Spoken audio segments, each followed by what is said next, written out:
Hello बच्चों, कैसे हैं आप लोग। आशा करता हूं कि आप लोग अच्छे होंगे। हमने शुरू किया था hydrostatics class 8th Pearson IT foundation series से, जिसमें हमने थ्रस्ट तक बात कर ली है। मतलब हम लोगों ने प्रेशर वगैरह का जो डिस्कशन किया वो बेसिकली सॉलिड्स के बारे में बात थी। हमने क्या पढ़ा था बताइए। प्रेशर का फार्मूला होता है force upon A, that is force और एरिया जो कांटेक्ट में रहता है नॉर्मली, जो फोर्स लगता है वो नॉर्मल फोर्स, ठीक है। वो बात आप समझ जाइएगा। जैसे कोई भी यहाँ पे एक ऑब्जेक्ट रखा हुआ है, यहाँ पे एक एरिया इसको क्या कर रहा है, यहाँ पे कुछ एरिया होगा, ठीक है, और ये नीचे फोर्स लग रहा होगा। कौन सा फोर्स? अर्थ जो लगा रहा है उसकी वजह से इस सरफेस पर एक फोर्स लग रहा है, वो नॉर्मल फोर्स लेना है। कौन सा फोर्स लेना है? Normal force. और जो एरिया का जो रेशियो है, याद रहे यहाँ नॉर्मल फोर्स है, ऐसा लिखा जाता है एफ नॉर्मल बटे एरिया। तो जहाँ पे भी जो नॉर्मल फोर्स लगेगा, जैसे यहाँ पे आप दीवार में अगर यहाँ पे नॉर्मल हम फोर्स लगाएं तो यहाँ क्या होगा? प्रेशर लगेगा। तो ये सॉलिड्स की बात है। प्रेशर बराबर force upon area. Area of contact जितना कम होगा उतना ज़्यादा प्रेशर होगा। लेकिन फ्लूइड में कुछ डिफरेंट बात है, ठीक। हमने क्या देखा कि जो सॉलिड्स है, सॉलिड्स में प्रेशर वहीं लगेगा जहाँ पे नॉर्मल फोर्स लगेगा, जो कांटेक्ट में है। लेकिन लिक्विड्स में या गैसेस में आप देखिएगा, कंटेनर में जैसे आप वाटर रखें या किसी कंटेनर में अगर आपका कोई गैस है, एकदम बंद रखना पड़ता है गैस को रखने के लिए, बट लिक्विड को ऐसा नहीं करना पड़ता है। आप जानते हैं बॉटल में अगर आप ओपन कर दें उसके ढक्कन को, तब भी आप पानी रख सकते हैं, लेकिन आप लिक्विफाइड पेट्रोलियम गैस LPG नहीं रख सकते, क्योंकि वो गैसियस फॉर्म है। और गैस क्या होता है? वो बिल्कुल इन्फिनाइट जगह ले सकता है, ऐसा हम मतलब मान सकते हैं, ठीक है ना। अगर छोड़ दें गैस को, क्या होगा? वो फैलते जाएगा। चलिए वो अलग बात है। हम बात क्या कर रहे हैं? बात ये कर रहे हैं कि जब हम सॉलिड्स की बात करें तो प्रेशर आता है, जिसमें हम बोले थे नॉर्मल फोर्स, जिसका नाम क्या था? Thrust upon area. तो थ्रस्ट और एरिया का जो रेशियो था वो प्रेशर था। एरिया कम करते जाएंगे, एरिया जो कांटेक्ट में आएगा तो प्रेशर ज़्यादा होते जाएगा। जैसे इंजेक्शन की बात करें, इंजेक्शन में आप एरिया ऑफ जो आपका क्रॉस सेक्शन, जो एरिया आपका कांटेक्ट में है, वो क्या होगा? वो जितना कम होता है उतना ज़्यादा फोर्स का इफेक्ट ज़्यादा होता है। दैट मीन्स वो आराम से इंसर्ट हो जाता है। तो वो बात थी किसकी? सॉलिड की। अब हम बात करेंगे फ्लूइड्स की। फ्लूइड्स में कौन कौन आता है बताइए? लिक्विड और गैस, ठीक। तो फ्लूइड प्रेशर क्या होता है? आप अगर NCERT पढ़े होंगे तो NCERT में बहुत सारी एक्टिविटीज़ गिवन है, उन एक्टिविटीज़ का सहारा लेके आप समझ सकते हैं। लेकिन चूंकि ये पियर्सन है, मैं इतनी सारी बातें नहीं करूँगा, वो आप एक्टिविटी खुद कर लें। होता क्या है कि अगर आप कोई लिक्विड को किस में रखते हैं? कंटेनर में रखते हैं। अगर बाल्टी में ही है तो बाल्टी में है तो आप देखिएगा कि बाल्टी के नीचे वाला जो पोर्शन है, जैसे मैं बात करूं यहाँ पे आपका लिक्विड है, तो यहाँ पे क्या होता है? इस पूरे मास की वजह से नीचे की तरफ अर्थ उसको क्या कर रहा है? खींच रहा है। किसकी वजह से? वेट की वजह से, दैट इज़ mg। और ये किस पर लग रहा है बताइए? ये सरफेस पर लग रहा है। दैट मीन्स कौन सा? बाल्टी के नीचे वाले सरफेस पर वो फोर्स लग रहा है। तो प्रेशर कहाँ पे है बताइए? प्रेशर यहाँ पे भी है। और आप देखे होंगे कि यहाँ पे अगर हम क्या कर दें, अगर यहाँ पे थोड़ा सा अगर होल कर दें तो पानी इधर से भी गिरने लगेगा। लेकिन आप ये बताइए, कोई सॉलिड को अगर आप यहाँ पे रखें, ऐसे ही एक किताब को रखें, क्या ये किताब इधर से बाहर निकल जाएगी? ऐसा नहीं है। आप मतलब मैं हो सकता है कि ये बात आपको समझ नहीं आ रही होगी, लेकिन आप ये समझ रहे हैं ना मेरी बात। यहाँ पे अगर थोड़ा सा हम क्या करते हैं, लीक कर दें तो ये गिरने लगेगा। दैट मीन्स कि ये क्या कर रहा है? इधर फोर्स लगा रहा है। दैट इज फोर्स होगा तो क्या होगा? प्रेशर होगा। दैट मीन्स कि साइड वेज में भी क्या लगा रहा है? फोर्स लगा रहा है। इधर भी क्या लगा रहा है? फोर्स लगा रहा है। दैट मीन्स कि आप क्या देख रहे हैं कि जो लिक्विड है या गैसेज है वो हर डायरेक्शन में क्या लगाता है? प्रेशर लगाता है। तो ये सिंपल सी बात है, मैं यहाँ पे ज़्यादा डिस्कस नहीं करूँगा। यहाँ पे सारी बातें लिखी है। Fluid can exert pressure in all directions. उसमें क्या होता है? जिसमें कांटेक्ट में रहता है, ठीक है, वहीं पे आपका प्रेशर लगता है सॉलिड्स के केस में। बट लिक्विड्स और गैसेस के केस में हर एक डायरेक्शन में क्या होता है? प्रेशर होता है, ठीक। हर एक डायरेक्शन में क्या होता है? प्रेशर होता है। उसके बाद अगर बात करें, ये लैटरली बोला जाता है इसको। Take a glass jar having a small opening near the base, tie a small rubber balloon to side opening, pour water into the cylinder, with an increase in the level of water the balloon starts bulging, this shows that liquid exert pressure laterally। तो ये सारी बातें आप समझ सकते हैं। बहुत सारी एक्टिविटीज़ हैं, जैसे यहाँ पे एक फुटबॉल लिया, डुबा के छोड़ दिया गया तो ऊपर आ जाता है। इसका मतलब नीचे से ऊपर की तरफ भी क्या लगता है? एक प्रेशर लगता है। मतलब ये है कि यहाँ पे अगर कोई चीज़ आप छोड़ दें, ला के डुबो के छोड़ दें, या आप घर पे एक्टिविटी कर सकते हैं, बॉटल के ढक्कन को बंद कर दें, पानी उसमें नहीं है, और पानी उसको ढक्कन बंद करके आप अंदर डाल दें पानी वाले कंटेनर में, और पानी के अंदर डालिएगा तो वो क्या होगा? नीचे दबा के छोड़ दीजिएगा तो ऊपर आ जाता है। क्यों? इसका मतलब प्रेशर ऊपर भी लगता है। प्रेशर ऊपर भी लगता है, प्रेशर नीचे भी लगता है, प्रेशर दाएं भी लगता है, बाएं भी लगता है। दैट मीन्स यहाँ पे जो प्रेशर लग रहा है लेफ़्ट में, राइट में, ऊपर से, नीचे से, हर तरफ से इस पर प्रेशर लगता है। तो प्रेशर फ्लूइड के अंदर हर डायरेक्शन में होता है, ये आप एक्टिविटी करके देख सकते हैं। किसी एक पॉइंट में प्रेशर फ्लूइड हो या गैस हो, हर एक डायरेक्शन में प्रेशर लगता है, सिंपल सी बात है। फ्लूइड में ये एक स्पेशल बात है। हमने जो सॉलिड्स में बात करी थी उसमें क्या बात करी थी हमने कि वो बस जिस डायरेक्शन, जैसे यहाँ पे नॉर्मल यहाँ फोर्स लग रहा है, तो जहाँ पे फोर्स लग रहा है, जहाँ पे कांटेक्ट आया वहीं पे क्या होगा, प्रेशर होगा। लेकिन लिक्विड्स और गैसेस के केस में किसी पॉइंट में अगर आप हैं तो उसमें चारों तरफ से, चारों डायरेक्शन से, हर डायरेक्शन से क्या लगता है, चार ही तो डायरेक्शन है, वैसे कई डायरेक्शन है, हम बस चार कह रहे हैं, वैसे इन्फिनाइट डायरेक्शन से हर तरफ से क्या लगेगा, फोर्स लगेगा। तो लिक्विड्स और गैसेस की बात करें तो प्रेशर हर एक डायरेक्शन में होता है। मैंने एक ही बात कई बार रिपीट कर दी, इनको आप एक्टिविटीज़ से भी जान सकते हैं। मैं आपको बस जो मैथमेटिकल बातें हैं उस पर बात करूंगा। क्वेश्चन क्या है, क्वेश्चन तो नहीं, एक टॉपिक है, pressure at a point inside a liquid, eight a point inside a liquid. वैसे गैस की भी बात कर सकते हैं, लेकिन हम अभी लिक्विड की बात कर रहे हैं। लिक्विड के अंदर किसी पॉइंट में कितना प्रेशर होगा, इसके बारे में जानने के लिए एक बनाएंगे हम लोग फिगर। मान लेते हैं कि ये हमारा एक कंटेनर है, इसके अंदर कोई लिक्विड, ठीक है, ये हमारा लिक्विड, और लिक्विड किसके अंदर है, एक कंटेनर के अंदर है जो उसको रख रहा है। मान लेते हैं कि इस लिक्विड की इस बेस से हाइट कितनी है, h हाइट है, और ठीक, और इसका जो एरिया ऑफ क्रॉस सेक्शन है, ये यहाँ जो एरिया है, ये ए एरिया ऑफ क्रॉस सेक्शन है, ए एरिया ऑफ क्रॉस सेक्शन, और हाइट h है। आपको पता होगा ना कि अगर आप वॉल्यूम ऑफ क्यूबॉइड लिखते हैं, length into breadth into height, length और ब्रेथ क्या है, बेस का एरिया और ये हाइट है। तो एरिया ऑफ बेस को हाइट से अगर मल्टीप्लाई कर देते हैं तो आपको वॉल्यूम मिल जाता है। क्या मिल जाता है, तो यहाँ पे अगर हम देखें तो वॉल्यूम हमारा निकल के आएगा एरिया इनटू हाइट। इसमें कोई शक आपको नहीं होनी चाहिए, ऐसा मैं उम्मीद कर रहा हूँ, ठीक है। नेक्स्ट हम बात क्या करेंगे, बताइए नेक्स्ट बात क्या करेंगे, लिक्विड का, लिक्विड है यहाँ पे, और लिक्विड की डेंसिटी हमने डी मान लिया। लिक्विड की डेंसिटी क्या मान लिया, इसकी डेंसिटी डी हमारी डेंसिटी है, किसकी, लिक्विड की, ठीक है। लिक्विड की डेंसिटी क्या है हमारी, डी है। तो बात क्या होगी कि ये जो लिक्विड है, इस लिक्विड पर अर्थ वर्टिकली डाउनवर्ड्स एक फोर्स लगाएगा जिसको हम वेट कहते हैं। क्या कहते हैं, वेट। अगर वेट ऑफ लिक्विड निकाला जाए तो क्या होगा बताइए, वेट ऑफ लिक्विड क्या होगा, मास इनटू एक्सेलरेशन। और वेट की जब बात करते हैं तो mass into acceleration due to gravity, g stand for acceleration due to gravity. Acceleration किसकी वजह से, अर्थ जो फोर्स लगाता है वर्टिकली डाउनवर्ड, ये आप पढ़े होंगे काइनेमेटिक्स वगैरह में, मैंने पढ़ाया ही होगा, ठीक। अब मास क्या होता है बताइए, मास होता है, फॉर्मूला क्या होता है डेंसिटी का, डेंसिटी का फॉर्मूला होता है मास ओवर वॉल्यूम। तो क्या हो जाएगा, मास का फॉर्मूला डेंसिटी इनटू वॉल्यूम, और डेंसिटी कितनी है, डी, और वॉल्यूम कितनी है, ए एच। तो डी ए एच, यहाँ तक दिखाई पड़ना चाहिए, चलिए दिखाई पड़ रहा है, आप देख लीजिए। डेंसिटी का फॉर्मूला मास अपॉन वॉल्यूम, तो मास क्या हो जाएगा, डेंसिटी इनटू वॉल्यूम, और डेंसिटी डी है, वॉल्यूम ए इनटू एच है। तो क्या लिख सकते हैं यहाँ पे, डी ए एच जी। तो वेट कितना आ गया हमारा, डी ए एच जी। इतनी बात आपको समझ आ रही है। अब आप बताइए, ए एरिया ऑफ क्रॉस सेक्शन है, नीचे क्या लग रहा है, फोर्स लग रहा है, तो क्या फॉर्मूला है प्रेशर का, प्रेशर का फॉर्मूला है फोर्स अपॉन एरिया, और फोर्स यहाँ पे बेसिकली वेट है अपॉन एरिया। वेट कितना आया, D A H G upon area. Area area क्या हो गया, कैंसिल। तो प्रेशर जो हुआ यहाँ पे एच हाइट में, ये हो गया D H G.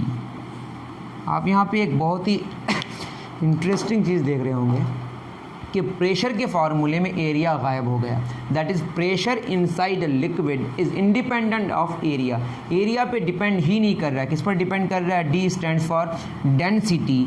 Pressure depends on density of liquid. जिस लिक्विड को आप कंटेनर में रख रहे हैं उस लिक्विड की क्या डेंसिटी है, उसकी डेंसिटी पर डिपेंड करता है कि प्रेशर कितना होगा, और कितनी हाइट तक आपने इसको रखा है उस पर डिपेंड करता है। और किस पर डिपेंड करेगा, एक्सेलरेशन ड्यू टू ग्रेविटी पर। दैट मीन्स कि अगर इसको आप थोड़ा सा और भी छोटा कर दें कंटेनर को, दैट इज़ कंटेनर का साइज़ अगर छोटा कर दें, तो ये जो एरिया है इस एरिया पे डिपेंड किया ही नहीं, डेंसिटी पे डिपेंड किया। और अगर आप छोटा कर देते हैं इसको इधर से, तो डेंसिटी में तो कोई फ़र्क नहीं पड़ेगा ना। वो डेंसिटी उसकी एक इंट्रिंसिक प्रॉपर्टी है जिसमें बदलाव नहीं आएगा, वो टेम्परेचर वगैरह चेंज करने से आता है। लेकिन इसको ऐसा नहीं है कि हम अगर वाटर ज़्यादा लेंगे तो डेंसिटी ज़्यादा होगा, कम लेंगे तो डेंसिटी कम होगा।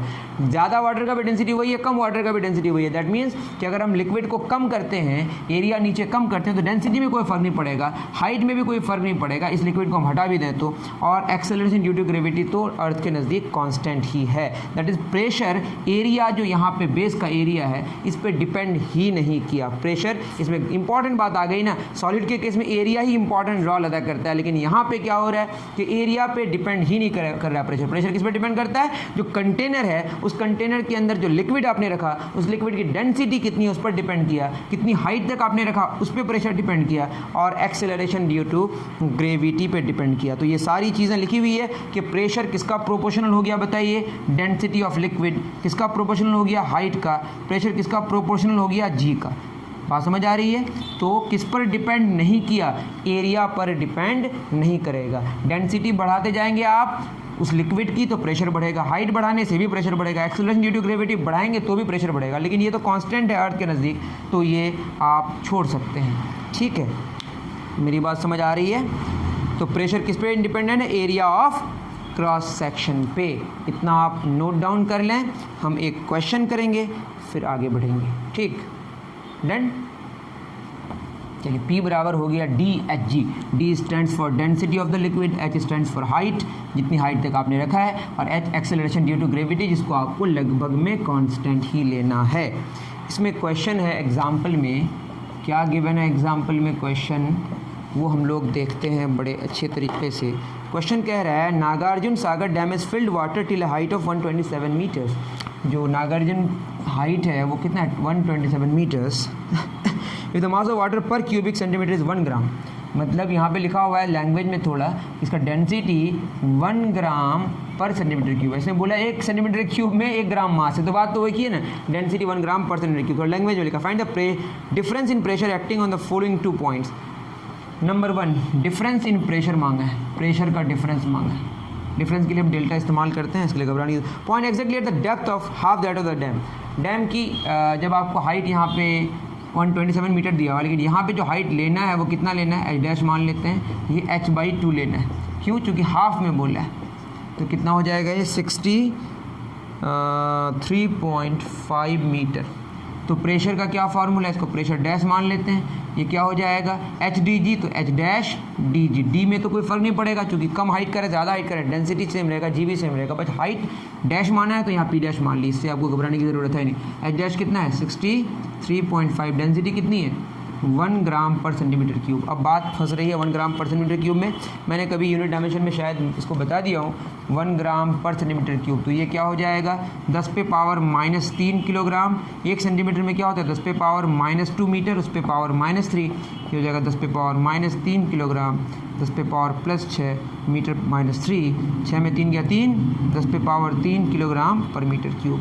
मैंने इसको और अच्छे से करा दिया है उधर। अगर आपको दूसरे तरीके से जानना है तो ये बता दे रहा हूँ, 1 ग्राम पर 1, यही ना है, इसको आप सॉल्व करेंगे तो क्या होगा 1/1000 किलोग्राम। 1 सेंटीमीटर क्यूब को लिख सकते हैं 1 सेंटीमीटर गुना 1 सेंटीमीटर गुना 1 सेंटीमीटर, तो ये हो जाएगा 1/100 मीटर, 1/100 मीटर, 1/100 मीटर। इसको मैंने यूनिट्स एंड मेजरमेंट में डिस्कस कर दिया। अगर आप मेरे यूनिट्स एंड मेजरमेंट के चैप्टर को नहीं देखा है तो आप अच्छे तरीके से उनके लेक्चर्स को, उस चैप्टर के लेक्चर्स को देख लें, उसमें सारा डिटेल बताएं कि किस तरह से आप कन्वर्ट करते हैं। तो 1 ग्राम पर सेंटीमीटर क्यूब बेसिकली आता है 10 पे पावर 3 किलोग्राम पर मीटर क्यूब।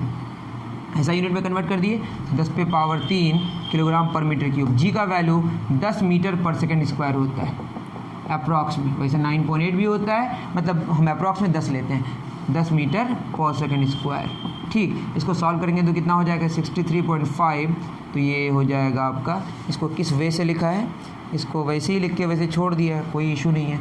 63.5 इंटू 10 क्या हो 635 इंटू 10 पे पावर 3, और ये लिखने की ज़रूरत नहीं है, ये आ जाएगा। प्रेशर की बात हो रही है तो क्या होगा पास्कल। इसको स्टैंडर्ड में भी लिख सकते हैं 6.35, आपने पीछे पॉइंट को लेके आया तो 100 से मल्टीप्लाई करना पड़ेगा, दैट इज 10 पे पावर कितना हो जाएगा 5 pascal.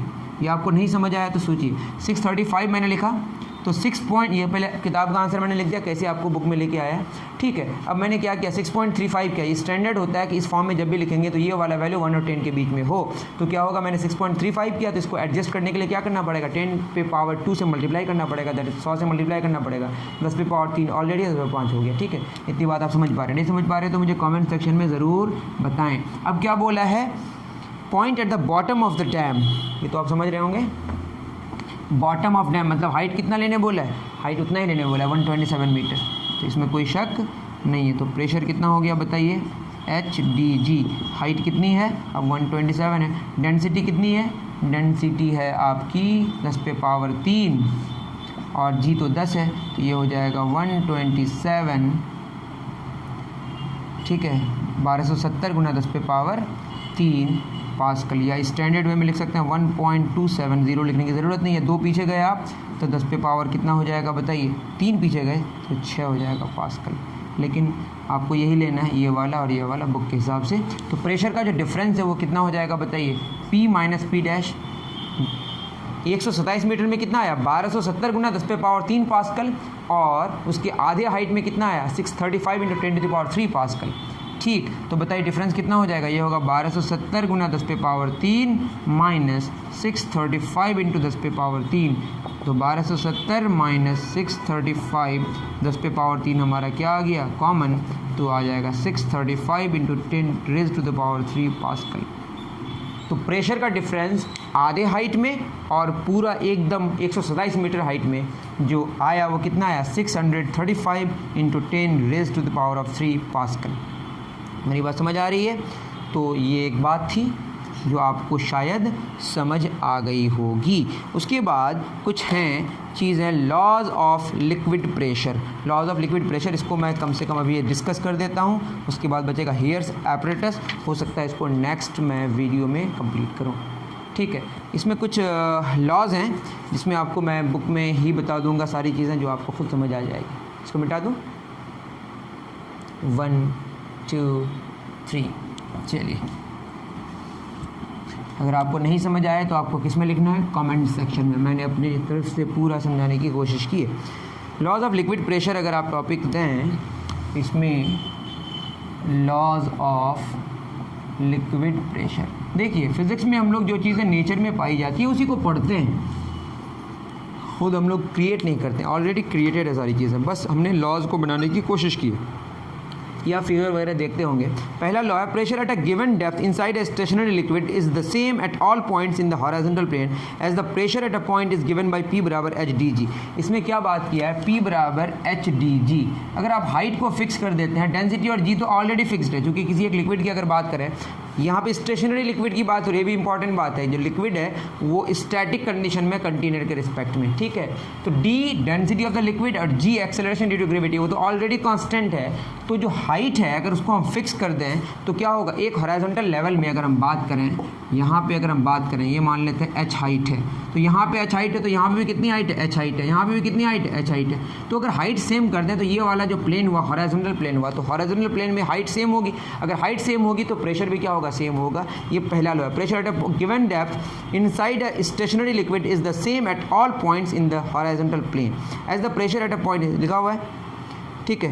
Hence the pressure is same at all points in the horizontal plane, क्यों, क्योंकि हाइट या डेप्थ वो क्या होती है, सेम होती है। Pressure of liquid given liquid varies with the depth and is directly proportional to it. तभी तो बात की, अगर डेप्थ बढ़ा दें, H बढ़ा देंगे तो क्या हो जाएगा, H बढ़ जाएगा। तो सेकंड नंबर बोल रहा है P बराबर HDG, DG तो कांस्टेंट है, अगर H बढ़ेगा तो प्रेशर भी बढ़ेगा। डेंसिटी और अगर एक्सेलरेशन ड्यू टू ग्रेविटी को फिक्स कर दें, डेंसिटी कैसे फिक्स होगा, एक लिक्विड को हमने फिक्स कर दिया तो अपने आप डेंसिटी फिक्स हो गई, एक्सेलरेशन ड्यू टू ग्रेविटी तो ऑलरेडी फिक्स्ड है, तो हाइट के बढ़ने से प्रेशर बढ़ेगा, हाइट के घटने से प्रेशर घटेगा। ये सेकंड लॉ है।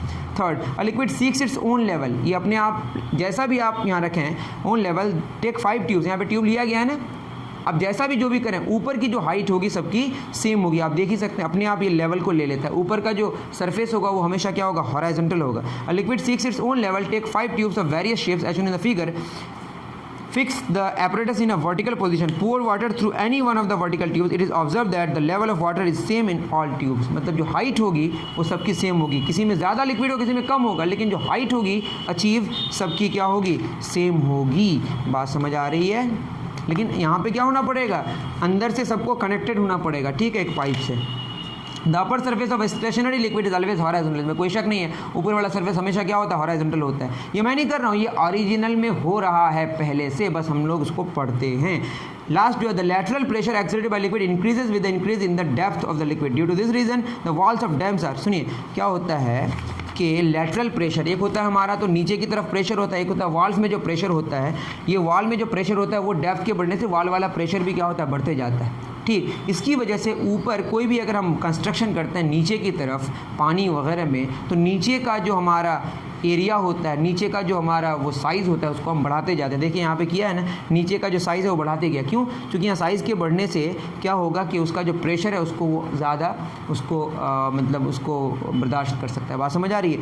तो हाइट के बढ़ने से मतलब डेप्थ के बढ़ने से, बेसिकली डेप्थ अगर बढ़ाते जाएँ तो जितनी आप गहराई में जाएंगे प्रेशर उतना बढ़ते जाएगा, लेटरल वाला, साइड वाला, ठीक है। जिसकी वजह से उस प्रेशर से बचने के लिए, उस प्रेशर को मतलब वो प्रेशर तो लगेगा ही, लेकिन उसको फेस करने के लिए हम नीचे का जो साइज़ है उसको बड़ा करते जाते हैं, जिससे हम कंस्ट्रक्शन वैसे ही होता है, आप समझ ही पा रहे होंगे। नेक्स्ट हमारा होगा हियर्स एपरेटस और एटमॉस्फेरिक प्रेशर, वो नेक्स्ट क्लास में हम डिस्कस करने की करेंगे कोशिश, ठीक है। अभी के लिए इतना ही, दीजिए इजाज़त।